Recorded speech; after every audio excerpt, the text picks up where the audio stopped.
Herkese merhabalar arkadaşlar. Kanalıma hoş geldiniz. Bugün Bubble, evet Bubble diye okunan sakızlarımız var. Gördüğünüz gibi 6 tane.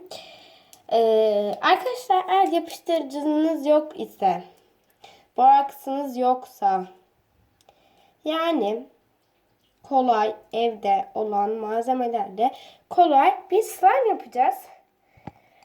Bu arada bir net görüntüyle karşınızdayız. Sonunda oldu bu net görüntümüz. Arkadaşlar gerekli olan malzeme bir kap sakız, bir de sıcak su gerekiyor. Bu sıcak suyu ben çay bardağı kadar koyup öyle geleceğim. Bu gördüğünüz üzere sıcak suyum burada. Buhar çıkıyor mu çıkmıyor mu hiçbir fikrim yok. Bilmiyorum şu an. Yani görünmüyordur. Zaten rengi biraz bulanık gibi. Onun sebebi sıcak olması.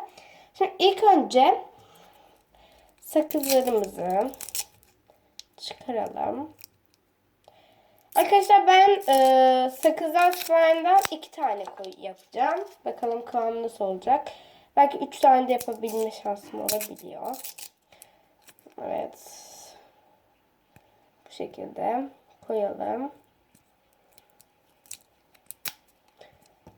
Evet.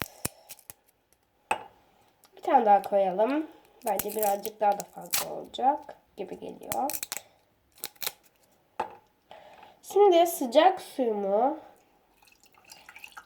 tam da bu kadar yetti. İçerisine koyuyorum. Bakın hemen eziliyor zaten.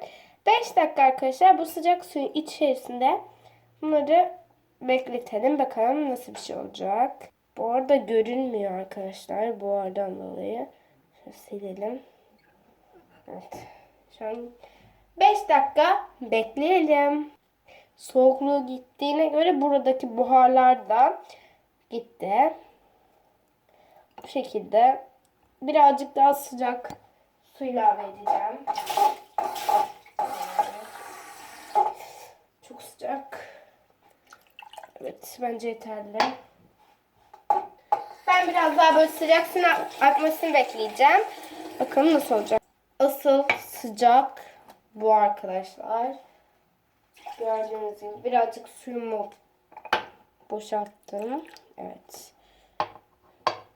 Böyle sıcaktan eriteceğiz. Bakın hemen oluyor. Zaten.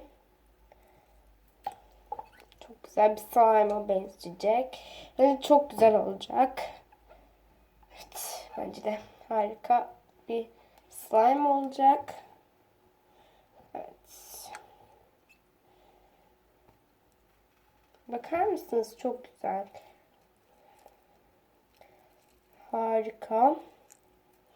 Hem yenilebilir de bir slime oldu biraz. Şöyle alalım. Böyle büyütelim. Evet. Bakar mısınız? Çok güzel bir slime oldu.